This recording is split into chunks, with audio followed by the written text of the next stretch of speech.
Welcome everyone to the Master Vox, where today I have my guest speaker, Nilla, per usual. Nilla, say hi.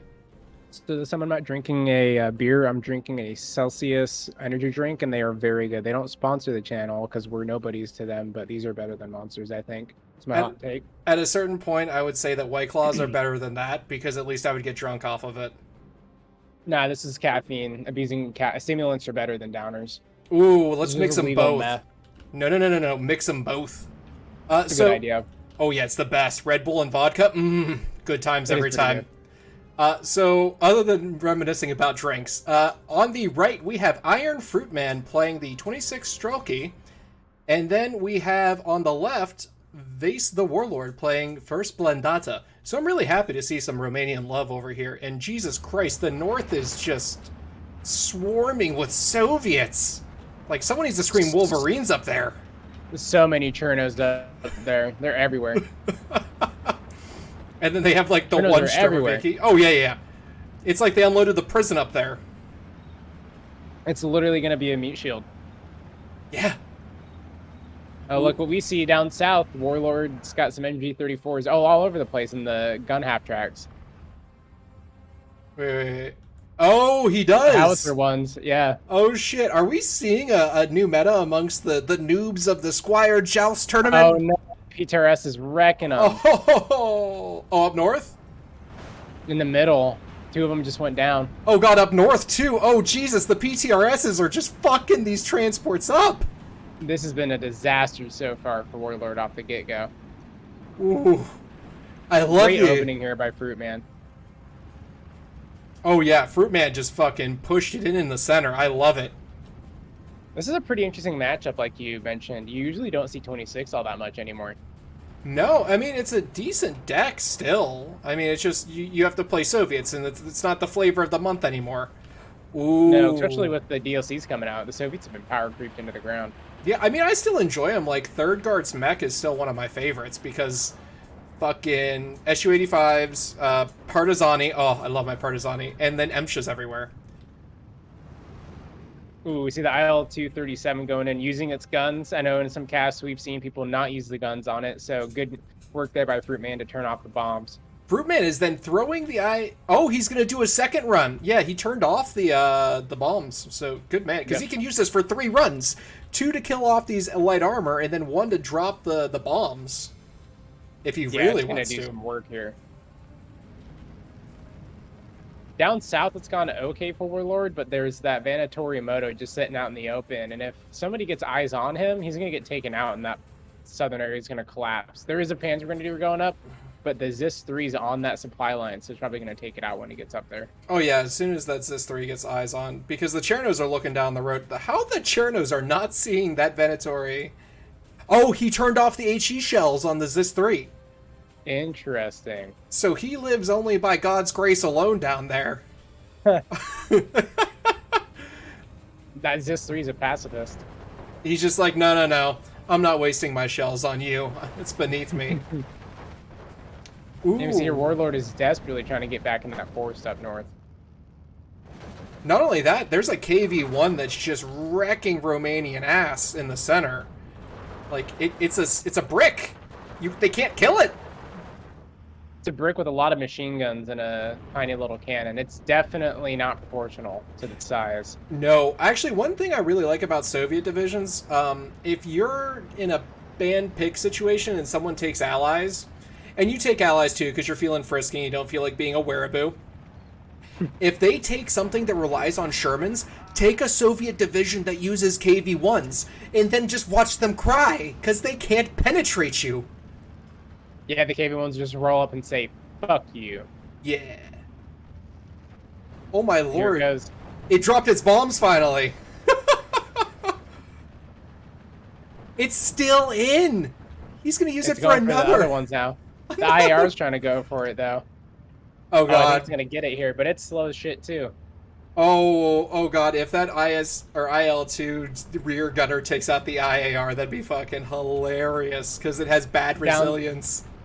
Down south, the there it goes. The Zis-3's shells are still off, but the Vanatori Moto spotted it and pinned it down, and now they're engaged with the Chernos.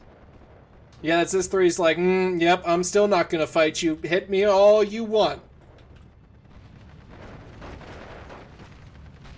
Good spot there up north from Warlord with those two armored vehicles sitting on the hill. They don't really have good lines of sight, but they just have a presence there on the hill. And two Chernos going up there won't be able to take them out. So long as they sit there, the north area isn't completely at risk.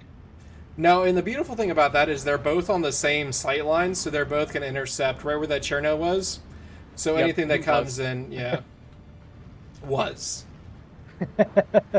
Get some 75 heat. Oh yeah, but these PTRSs are gonna kill this SPW Gru. So the entire north will have collapsed. Olympus has fallen. And now he's throwing Panzer Grenadiers into that situation? I don't like that. I think that putting the Panzer Grenadiers in this farm complex, like right around there to do a containment strategy and one in the forest would probably be the best bet until he can actually effectively create an assault force to go up there. Yeah, Warlord's doing an issue, has an issue here where they're just charging the infantry into the forest and not unloading them and letting them march into contact. They're just driving into contact, and that puts them in a really bad spot. Now, But the PTRSs are moved back by Fruit, so that's a misplay there by Iron Fruit if he spotted those Panzer Grenadiers. But I'd wager that he didn't. now I think he's going to be microing somewhere else. If you look in the center, he's giving individual orders to his KV-1. And I think he's just trying to micro that fight in the center more than up north right now. And we see some T4 recon tanks coming out from Warlord here. And those could put an end there to that KV-1. They have the ability to pen it. Yeah, but I'm looking at the southern T4 recon, and it's about to get raped by this Zis-3 right now. Oh, first penetration. Yep, second one's almost a guaranteed hit. Show me on the tank where there's this 3 pen to you. My porthole didn't used to be this big. Oh, yep, there it goes. Oh, but an IAR is coming in to answer that Zis-3. So it's an expensive force recon there. It's 75 points, or for what is that, 45? I don't know if I'd take that trade. No, but I don't think he remembered that it was there because everything else has died. So it's I guess you got to throw something out there, and what he had was a Panzer IV. So yeah, the Panzer Grenadiers up north are doing some work because all they ran into were Chernos, and the Chernos got melted by the MG42s. Now the Shimmerviki rocks are getting melted, so it looks like these Panzer Grenadiers going in might actually save the northern area. That's surprising to me because he's got those Shimmerviki rocks, but then again, he didn't have them in the right position. Yep, they were too far back. Yep. And now this horse is coming through with the PTRS being elsewhere. Oh god, this light armor is just gonna rip through these Soviets. And if we look in the middle, the T4s did do some work and took out the KV-1. Ooh. That must have been some bad luck for that KV-1, because it should almost guaranteed penetrate the T4. That's if it hits it. Oh, that is true. It looks like it did. I think it took out one of them. There's one missing. It took out a Gru, but the Panzer IV, the T4, doesn't look like it's had any damage onto it so far. Huh. I thought there was another one up there. I guess I'm blind. Oh, yeah. It went down south. It went down south. Oh, I see what you're saying. Yeah, we're seeing an issue where he's relying on Chernos, and Chernos, they're good for a hot minute to give you the positioning on the map and to try to bluff your way. But once they take contact, they just break. Yeah, and looking at their deck, too, they do have Gavardia DPs. Gavardia DPs would be great in the middle area here. It'd be able to contain the Panzer Grenadiers with the support of the mortar and the KV-1s, and then you could use the Chernos to maneuver on the Panzer Grenadiers and be the meat shield pushing into the buildings. Very true. And up north, we're seeing an old crazy favorite is an OT-34. It's a cheap way for the support tab to give you, what, 3 T-34s for their AP shells? You're not getting a machine gun out of them, but it's still a T-34. Yeah, you still get 1 DT, so that's okay. You'll never use that flamethrower. That thing is, it says on the unit card, 160-meter range, so Panzerfausts are going to almost outrange you. So not a lot of utility there on the flamethrower, but it's, tank's a tank, so it's going to be able to give you some fire support, be armored, and take out the T4 down south. The Really good KV1 work did here it. Yeah. by Warlord. Warlord's brought this back somehow. Really good maneuvering up north. Good hold in the middle. And it looks like Iron Fruitman might have blown their chance to put this away. Yeah, because Iron Fruit Man actually did a really good job with his opening, but somehow up north we watched Panzer Grenadiers clear the forest. I never thought I would say that one. But that OT-34, you're right. I have a tank. Do you have a tank? Not anymore. Not anymore, so it's going to help him be able to actually push into this forest and possibly retake it, because he's got Sturmoviki rocks, he's got the Cherno boys, and he's microing. Look down south. There's a Rosita coming up trying to cut off the supply road, and there's an Ognomachiki waiting for it. Oh,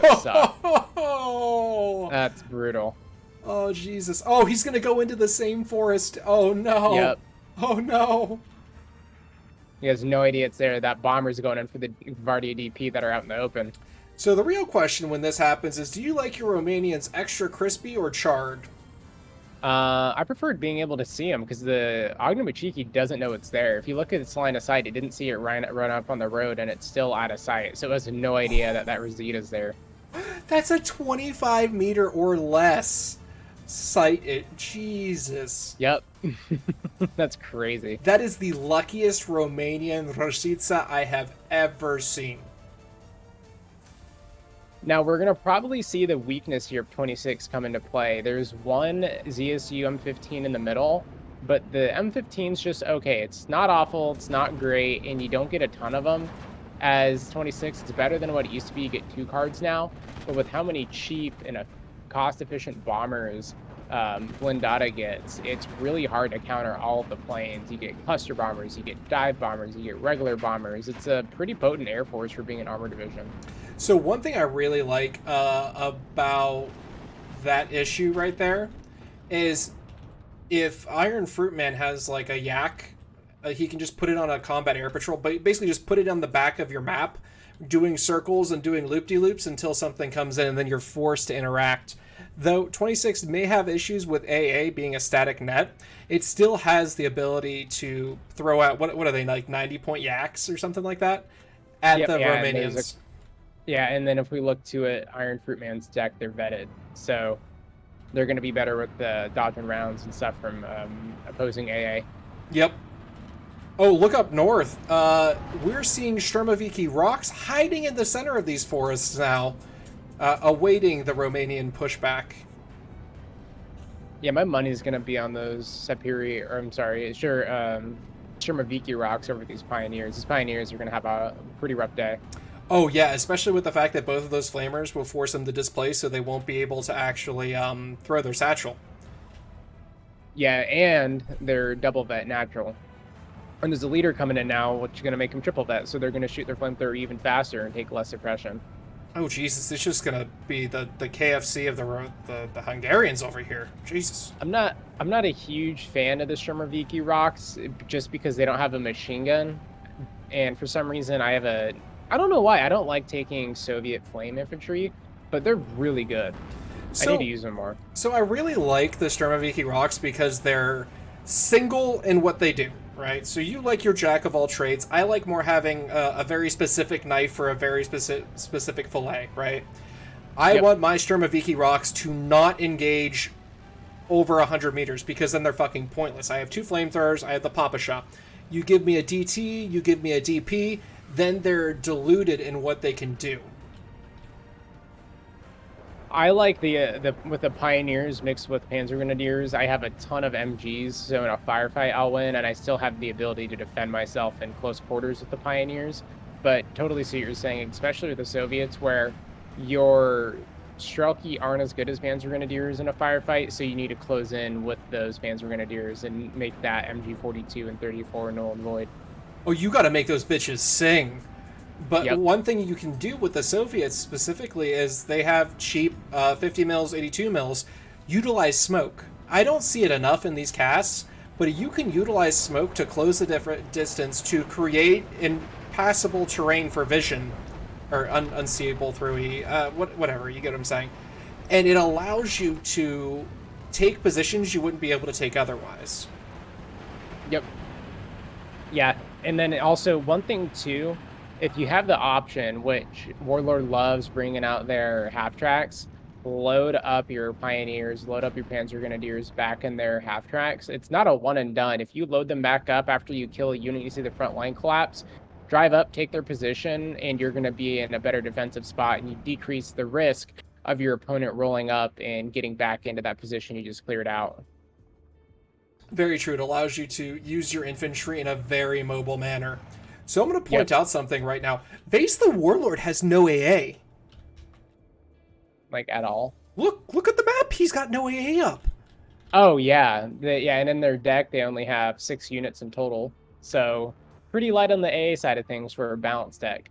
Yeah, so Iron Fruitman just had that Yak 9 come in and just wrestle control of the skies for that one moment.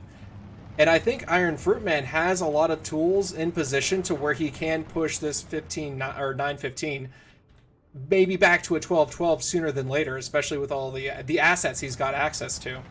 They're going to have to do it real quick, though, because they only got 9 minutes.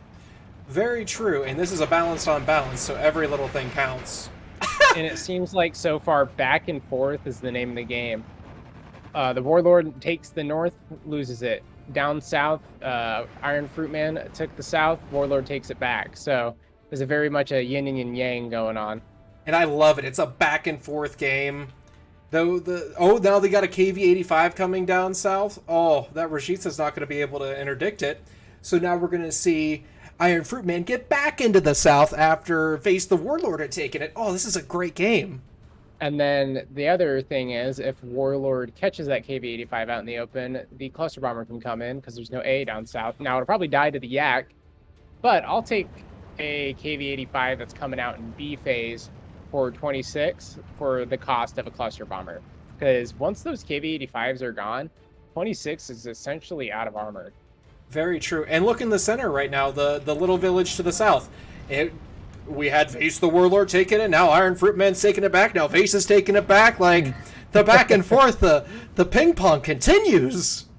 Yeah, there's no continuous front line, really. It's a front line gets set, one side dies, so on and so forth, and it just keeps going back and forth. But if Warlord would load their troops back up in the transports and maneuver, then there might be a bigger breakthrough somewhere. Are you talking about like in the center south where we have Panzer Grenadiers, Panzerfaust with half track just sitting next to it kind of deal? Yep. Very true. Yeah, because that's not really needed there. That could be moved down south to push the hill or something like that. It gives a little bit more mobility and try to fake out your opponent, make them think there's more units than there really is. So you want to know a fun fact? And I think you can use the SPW Grus, the half tracks, to actually pick up your AT guns to move them around too. You can, yep. Yeah, so that'd be another good thing is to bring that Gru back for that Rashidsa to then move it to where it can interdict any of that, incoming traffic. Wow, that Ognomachiki still can't see it. It never saw it. That's so lucky for Warlord. Now, the Rosita hasn't done anything, hasn't shot anything yet, but it's a clear counter here to this KV-85, like you're mentioning, picking it up with the SPW. Yeah, like the only hope that he's going to have is to have the Chernos see it, which they see it right now. So we need a Yak 1 bomber to come in stat. Just bomb that bitch. And there's T-34s going out down south, so the armor's starting to roll out here by Iron Fruitman. And Warlord doesn't really have any tanks anywhere. There's one Panzer IV down south, and then one up north, and that's about it. Yeah, but that Rashidsa, oh, that's going to be a bad news bears for him if he doesn't take that out with a Yak. But like you mentioned earlier, there's no AA, and if we look in the bottom left of the map, there's a 109 evac, and that got really messed up. So the Rosita is only going to live as long as Fruitman lets it.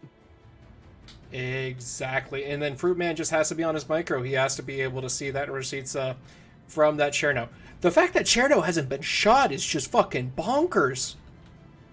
Yeah, if that Pioneer just moved up, that'd collapse that hill, and that would put a really good spot for that Rosita to sit there and cover that road.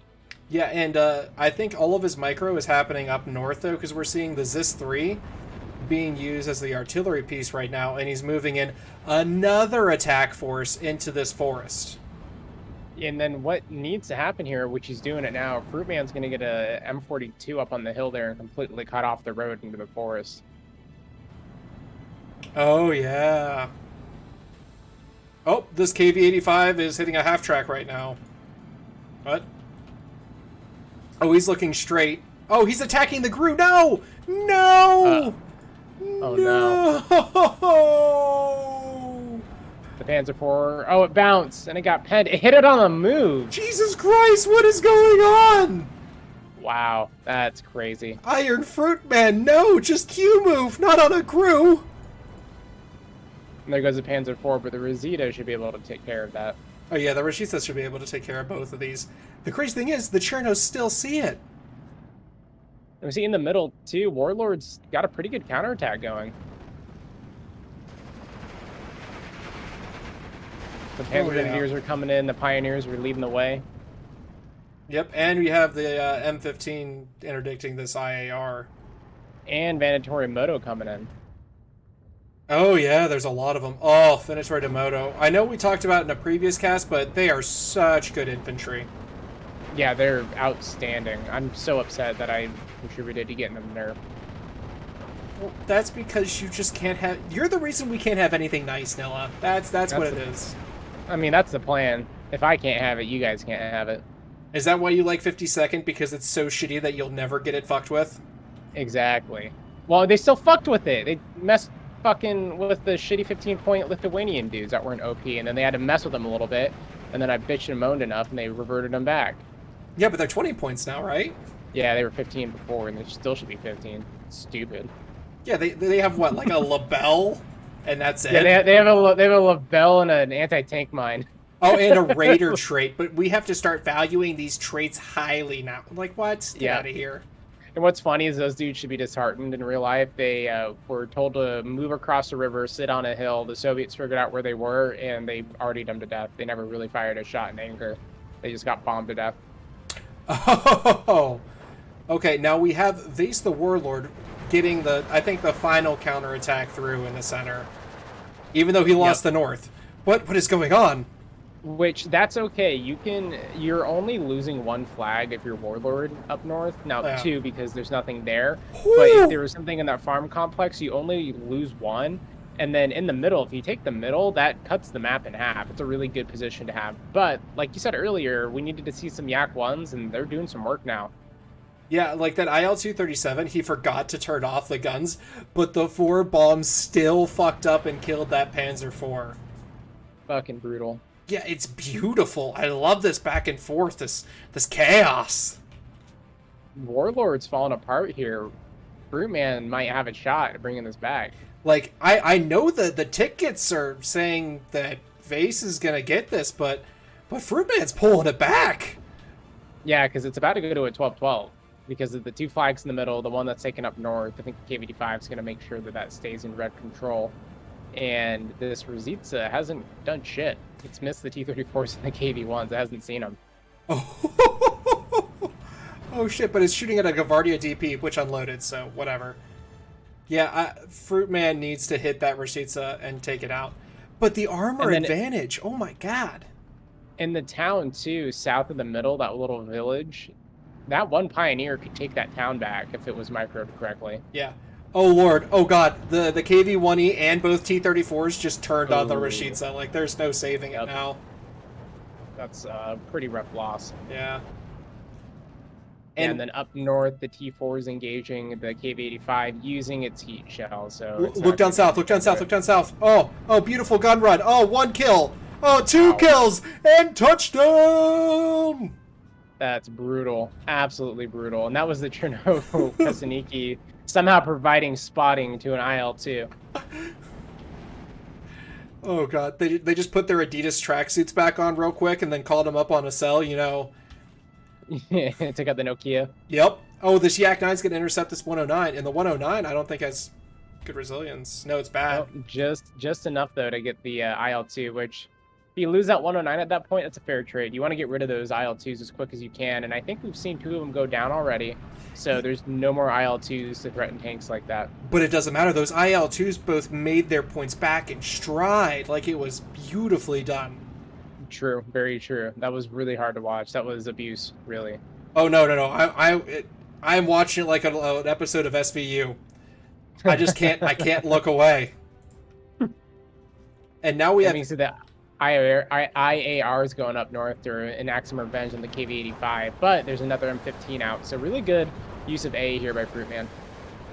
Yeah, the AA Fruitman has right now is he might get the bombs off, but they did nothing to that KV-85. So Fruitman's doing a really good job about pushing through, taking the position, and then digging in with support equipment is what it looks like. You can see the KV-1 and the Panzer IV down south trading blows. Oh yeah, it's a tickle fight. Oh, and then we find out that there was a brick inside of that fucking pillow fight. Yep. I put a lock in my sock, bitch. Just get a sock full of nickels. Yep. Beat somebody to death with a sock full of pennies. Oh yeah. Let them know how much you really think they're worth. About Yeah, $3.50. I'm gonna beat you to death with $10. Alright, now these T-34s... Oh, this Pioneer can't do shit, and the Panzer Grenadier doesn't have AT either. Oh. Nope. Oh, this is... Oh, we got the cluster coming in, though. And there's no ZSU M15. But there's a yak. The Pioneer in the dense cover there is doing the right thing by staying there, but if Warlord really wanted to be really crazy with the micro, you run up, throw a satchel charge at that one T-34 and run back and try to put damage on it. But with, like you said, the cluster bomber, that's all it needs, and they're gone. Yeah. Now, one thing I will say to Iron Fruitman, if you see a situation like that and your yaks are already on the way, redirect them to hit that JU-87 to interdict that, because that could have saved your two T-34s, and then you can run around and do some bombing runs and have some circus fun. But you would have saved those two T-34s. Yeah, and then if you're lucky too, maybe you draw out some 109s to dogfight, like one that's trying to cover it, and then you take out a 109, and then you still take out the JU-87. Yeah. Oh dear. You see the B4? I was looking at up north. Oh, I was looking at the B4 coming out of Fruitman spawn. You usually don't see the B4. Oh, that's the one that like moves like absolute shit because it's self-propelled. Yeah. Mm-hmm. That's pretty cool. You really don't see that ever. I love seeing these unicorn units, I'm not gonna lie. And the reason you don't bring that thing is because it's the worst of both self-propelled artillery and standard artillery. Because with self-propelled artillery, they all have armor, so they take less splash damage from counter battery. And then this doesn't have any armor, so it acts like a transport, so it takes the same amount of splash damage as an unarmored vehicle. And then it acts, since it's so slow, like a normal artillery gun that has hit points, so it doesn't have the benefit of having hit points, which is essentially more armor compared to units that don't have hit points and don't have armor. So what I'm hearing is avoid the 203 at all costs, just because it doesn't have the benefit of having 9 wounds of being a normal heavy artillery piece, and it doesn't have the ability to move around like normal self-propelled artillery. Yeah, if you want to be smart, avoid it, but if you want to be cool, bring it. And I think you should be cool, so bring that shit. That shit's cool. I always think you should just have fun with whatever you're trying to do. Like, you want to bring it in the crazy thing from that division? Fuck it, try it, see if it works. Like, we're about to see if this 203 starts doing the Lord's work rain in hell on the center position. Yeah, I don't know if it was the right call out right about now, considering there's 3 minutes left and flags need to be taken. But it's a call out. It's cool. It's cool. Yeah, it looks like down south that he did we have Vase doing a successful counterattack and pushing Iron Fruitman out of his ill-gotten gains that the Chernos have been watching. Yeah, those Chernos have been around since the start of the game. Those two dudes have seen some shit. They got shot at, all their friends died, they called in an artillery strike. It's like in the army now with Pauly Shore.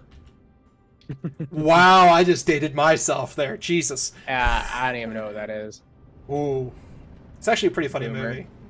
Boomer. But what? I'm one of those millennials. No, don't call me that. No! Be quiet, Gen Z boy down there. Hey, Y2K baby. They weren't afraid of the computers getting fucked up. They were scared of me being born. They're lucky I'm so kind.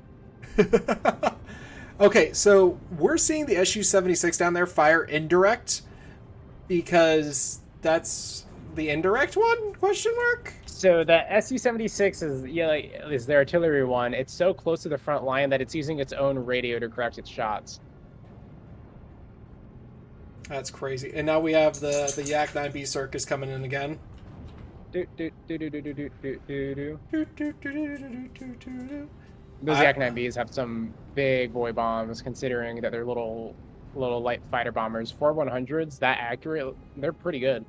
Hey, all I'm saying is the Soviets don't believe in aeronautica science. Whenever Stalin says it flies, it flies. And if it doesn't fly, you get shot, the designer gets shot, and the man who sold the designer pierogies gets shot too. So that Yak will fly. So the Soviets are a mixture of ingenious engineering and orc-style engineering. It's one or the other. There's no in between. Yeah, it works simply because they believe it works, because Stalin says they need to believe it works. The proletariat said it works, so it does. Exactly, and if you disagree, then you're an enemy of the revolution. The Soviets voted on it working, so it has to work. Exactly. So, I think right now we're seeing the death throes of Iron Fruitman, unless he can take this center portion to put it to a 12-12, but even then, it's going to be on a knife's edge. Yeah, even then, and then there's always that flag up north that is just barely within their control. Like, it's literally a meter within his control. There's nothing holding it, so once that goes up north, it's still going to be that 13-11. Oh shit, he used the Yak Bs in an air superiority role there, even with their 4 100-kilogram bombs. Love it. Love to see it, Iron Fruitman. Yeah, sometimes dogfighting with the bombs on is actually good because it slows you down. So you might think, oh, that's not great. Yeah, it's not great if you're trying to run away, but if you're trying to dogfight, being slower than the other plane in this game can sometimes help you when you're turning. Oh, and then it might help you with them overshooting you, and then you make a tighter turn kind of deal? Exactly. Ah, that makes sense. All right, so right now this is just the knife's edge. Ooh. Yeah, Fruitman is just holding on by his fingernails. I mean, there goes the 13-11 again. Oh, yep. And it looks like this TA is going to take out this T-34 with that extra 10 mil of armor. And there it goes. If it gets into machine gun range of that Shrapniki there, which it'll be really tight, it'll be able to pin it. With the PTRD? Really? Yeah, the TA is going to pin it down. Oh, I see, yep. Yeah. Penetration 35. No, the side is 40 mils. The only thing it's going to do is, like, stress it out. Yeah. Yeah, and the reason that it's got enough armor is it's got the little side skirts on it. Oh, but there's an M42 within 1,000 meters, so it's going to kill it with APCR if it can get a pen here. If it can get a pen. All right, there we go. Yep. There we go. But yeah, this is just shoving Venatori de Moto down his throat. And that 203 is finally engaging in the center now. Yeah, and it's in the reinforcement for a little too late. Too little too late there. Yeah. So with that, I'm going to say that both players have done a fantastic job. It was just a back and forth. I don't know. We'll see. That flag up north is pretty tight. Oh, shit. Oh, God, he's dumping Venatori de Moto in this bitch. Man's just holding on by literally seconds here. Oh, this is like maybe like 2 or 3 seconds of a single tick, so you better move that KV-85 up. Move it. Yeah. Just move it up. Try to cut that reinforcement right off. It's your only Obi-Wan Kenobi. You're my only hope. Yeah, any sense of tactics is just falling to the wayside here for both of these guys. They're just trying everything they can to sit on top of the flag. And they're both balanced, so they both got plenty of points to throw into this problem. Especially with all those Venatori Moto being only 25 points, you can just shit those things out. All right, I'm going to bet on it. Vase is going to get the 13-11 because of down south. Because look, that T4 just killed off the last T-34, and I think the M15 and the M42 are going to hold that flag there. Oh yeah, damn. All right, then it's going to. There goes up north. Takes back on 5, 4, 2, 1. Oh shit. Nope. No, sir. Nope. But as soon as they come back, move the KV-85 up for the love of all things holy. This is just painful now. And Oh, and the IR gets pushed back by AA. Oh shit! This is when you really need a cluster bomber to stun those Gavardia DP. TA transmission destroyed in the center. Oh god! As soon as that TA goes down, the entire center flag goes down too. Oh, that's brutal. But there are Vanatory Motor rolling up. Oh geez! Oh god! He's got the tick on! He's got that tick on him! His bars is literally black. Oh yeah, no, he's not gone because the center. Oh Jesus! Oh no, they're getting stuck up. Oh, you should have just kept driving. There we go. We see a cluster armor trying to go in for the KV-85, which he gets killed by the TA. Good kill there by the TA. Yeah, that's the game-winning kill right there, because now the TA can take the other flag too.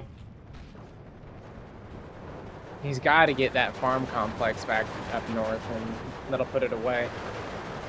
Yeah, we have the Venatori Demoto moving towards it, and the only thing that can stop them is nothing, because the M42 gun can't see it. IR in the middle is not gonna be able to get their bombs off. Nope. This is just messy. Jesus, like, we're looking at the bar. Here, we got a big boy bomber coming in on from Warlord here. That should be able to get bombs off and take the flag back here. Oh yeah, that JRS. Oh no, the yak! Get it! Get it! Yak! Get it! Oh, it's falling back! Oh, the engine overheat. That's brutal. Oh, there, the farm complex up north is about to turn blue again. Yeah, then it's 1 second. Yep, there's one Gavardia trying to stem the tide. He's pushing it up. He's like, no! With 1 hit point left, too. Oh! It's literally one man. Oh, he's about to get killed here. TA is going to engage. Oh, no! Yeah, and he's gone. And that's it. That's the game. Oh, no. There it goes. There it goes. Wow. Oh. Both players. That's crazy. That was a beautiful match. Warlord was just at the end, just throwing everything that he had left. Well, look, flags just to hold it. It worked. He won the game, Yep. but he lost the KD. So that means that Iron Fruitman out-traded Vase the Warlord, but Vase the Warlord traded bodies for space. Or for positioning. Like, he held those positions because he stacked more Romanians that were dead up as sandbags for his other troops that he kept throwing into the meat grinder. If Fruitman didn't buy the B4 and that Su-76 artillery gun, he probably would have won if he had just bought more infantry. You think so? Yeah, there just would have been more infantry on the map there for Warlord to kill, and they would have done better at paying themselves off than their artillery did. The artillery is bought too late to pay itself off at that point. Oh, because you want to try to have it and have it do that incremental growth with its kills, right? Yep. Okay. Chronology, yeah, like the 26th. Look at the first 3 minutes of this game. Yeah, that's brutal. That's just like a smack, like smack. And he was trading well the entire game. It's just Vase was able to hold the positions that he needed to. Yeah, and it was like at the end, really, where all the points for Fruitman came was the bombers.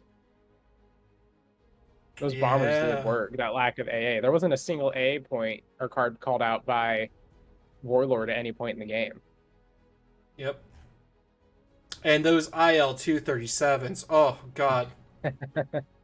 They did some work. They were good. I'm trying to find, to see where one of their kill streaks is. One of them had 4 kills. It had a half-track, 2 T4s, and then 1 TA. Oh, that was the one that probably did that gun run on the south. Yep. Yeah, it was. Yeah, the other one only got a kill on the Horch and the SPW in the middle, so they didn't actually kill too much, but that one down south did some work. That one could have turned the tide there if the T-34s didn't get killed by the cluster bomber.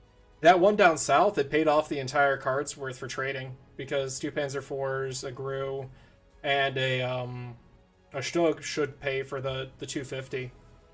Yeah. That was interesting. That was a good one. That was a great game from both players.